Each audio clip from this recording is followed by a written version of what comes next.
students, you are welcome in Jayakani Adarsh Senior Secondary School online classes. Today we are going to discuss on the study of poetry. How can we read proper poetry?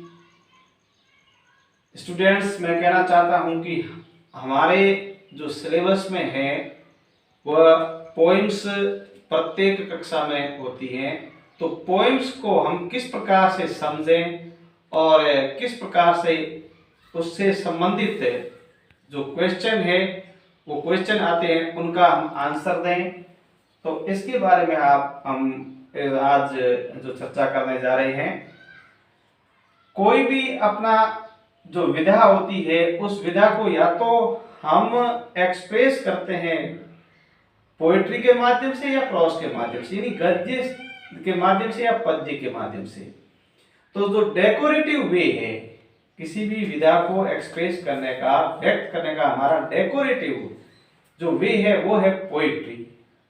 एक तो हम सीधा सपाट कहते हैं और एक हम एक विद अम्यूजमेंट, विद एंटरटेनमेंट इस प्रकार से कहते हैं, तो वह माध्यम होता है पोएट्री, जो एक रोचक माध्यम होता है किसी भी भाषा को समझने के लिए, किसी भी टॉपिक को, किसी भी विषय को समझने के लिए पोएट्री एक जो अच्छा जो माध्यम होता है। अब जो अपने इंग्लिश में जो पोएट्री है, जो अधिकतर जो पोइट है, एक मिनट हाँ पहला स्टॉप कर दी, हाँ स्टॉप एक है।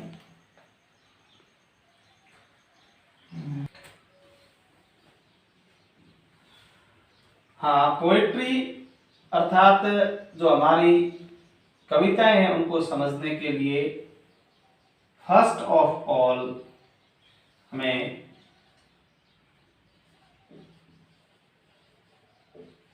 हेडिंग ऑफ द पोइम, जो कविता का शीर्षक है, हेडिंग है, उसको भी समझना होगा। क्योंकि जो कविता का शीर्षक होता है, हेडिंग होता है, उससे हमें उससे संबंधित जो जानकारी है वह उपलब्ध हो जाती है। उसके बाद में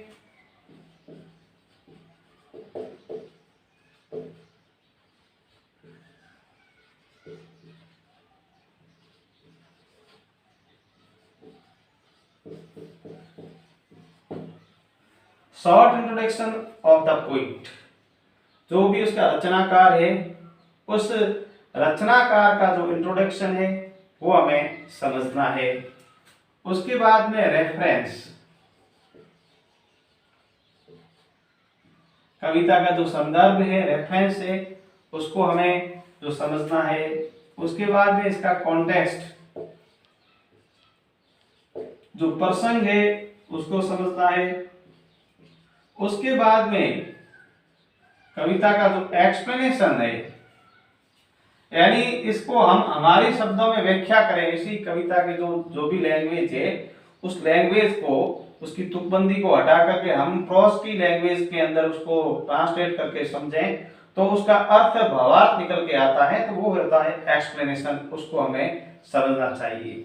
उसके पश्चात जो कविता है, कोई किसी भी कविता का हमें जो थीम होती है, उसकी थीम या उसका सेंट्रल आइडिया होता है, उसके बारे में हमें समझना है। और उसके बाद में जो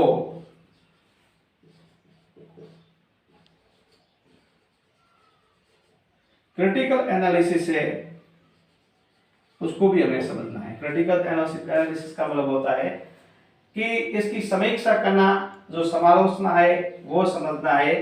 और उसके बाद में जो हमें जो कविता का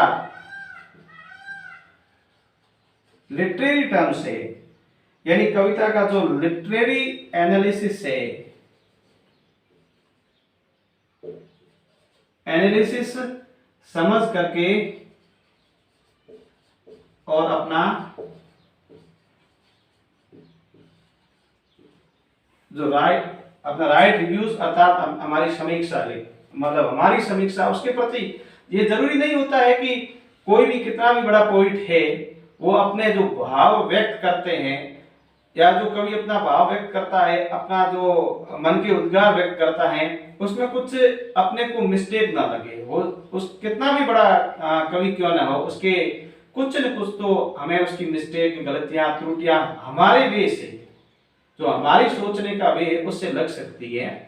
तो उस जो कमियां लगती हैं उसको हम एक सुधारात्मक पहलू से, जो सजेस्टिव उसका जो हम एस्पेक्ट लेंगे, सजेस्टिव एस्पेक्ट से कहते हैं तो लिखते हैं, तो उसको हम एक हमारा रिव्यूज लिखते हैं।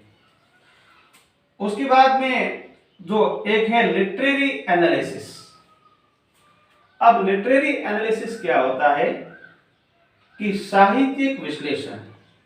एक तो सीधा कविता पढ़ी और पढ़ने के बाद में उससे संबंधित उसका अर्थ समझा, शब्दों का अर्थ समझा और उसका जो सेंट्रल आइडिया समझा या थीम, विषय वस्तु समझी कि भी कवि क्या कहना चाहता है। और जो कविता का मेन श्रृंगार होता है, जो कविता का डेकोरेटिव पॉइंट होता है, वो होता है लिटरेरी एनालिसिस।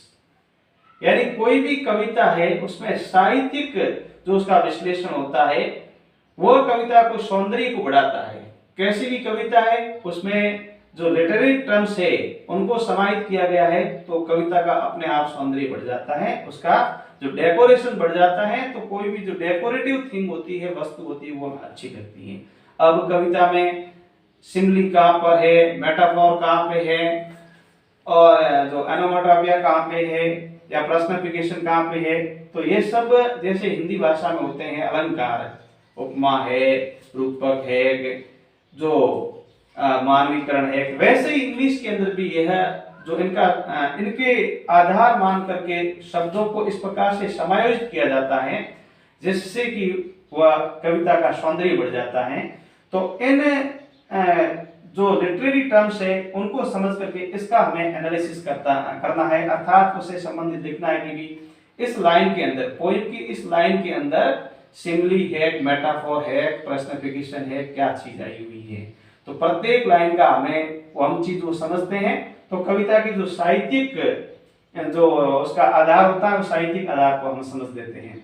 उसके साथ ही साथ एक तो हम सीधी लैंग्वेज में बात करते हैं, प्रोस जो गद्य शैली में बात करते हैं, जबकि पद्य शैली ऐसी होती है तो पद्य शैली में किसी जो शब्द पर स्ट्रेस, और शब्द में भी किसी भी जो लेटर होता है उस पर स्ट्रेस ज्यादा लगता है और किसी अक्षर पर बिल्कुल कम स्ट्रेस लगता है। अब उसको व्यक्त करने के लिए क्या होता है कि उसको कहते हैं मीटर पे चलना, यानी कविता का मीटर कैसा है, अब कहीं पे लॉन्ग मीटर है, कहीं डाउन है, अप डाउन होते चलता है। तो वो तो कविता का होता वह एक अपना जो प्रेजेंटेशन होता है। हम कविता को गा करके, बोल करके सुनाते हैं तब हमें मीटर का विशेष ध्यान रखना पड़ता है, नहीं तो मीटर का ध्यान नहीं रखते हैं तो कविता का सौंदर्य खत्म हो जाता है, समाप्त हो जाता है और फिर वह एक कविता या कोई भी जो पोएट्री न रह करके एक प्रोस बन जाता है, गद्य बन जाता है। तो डियर स्टूडेंट्स, इन जो मूल मेन पॉइंट्स है, इन पॉइंट्स को आधार मान करके किसी भी पोएट्री का हम अध्ययन करते हैं, उससे संबंधित हम स्टडी करते हैं, तो हम अच्छी तरह से उस पोएम को समझ सकते हैं। और कविता कोई भी, जैसे कि अपनी मारवाड़ी के अंदर एक कहावत है कि मंगनिया रो रोवे तो भी राग में, कहने का मतलब होता है कि चाहे कोई रो रहा है वो भी एक तरीके से रो रहा है तो इतना बुरा नहीं लगता है। तो इस प्रकार से जो कविता है या जो भी तरीका है कविता कहने का, पढ़ाने का, वो एक अच्छी तरह से तरीके से पढ़ाया जाए और अच्छी तरीके से समझा जाए तो वह एक हमारे एम्यूजमेंट होता है, उससे मनोरंजन होता है, मनोरंजन होता है तो मन प्रसन्न होता है, मन प्रसन्न होता है तो हमें जो हमारी स्टडी बोरिंग लगती है वो बोरिंग न लेकर के हमें एक एम्यूजमेंट भी लगेगी। और जैसे कहते हैं कि कोई टीचर क्लास में एंटर करता है तो कि आप तो आए उखड़े उखड़े, चल दिए करके हमारे टुकड़े टुकड़े। अब यानी ऐसा कहा जाता है कि टीचर आया ही यानी मुंह फुलाए आया और उखड़े उखड़े आकर के, यानी टुकड़े टुकड़े मतलब बच्चों को तितर बितर कर दिया, कि उनके अंदर जो सामंजस्य था उसको समाप्त कर दिया। तो कहने का मतलब है कि पोइट्री होती है कोई भी गेय जो विधा होती है, तो उससे एक सामंजस्य बैठता है और एक एंटरटेनमेंट होता है, उससे अपना मन हल्का होता है। Thank you.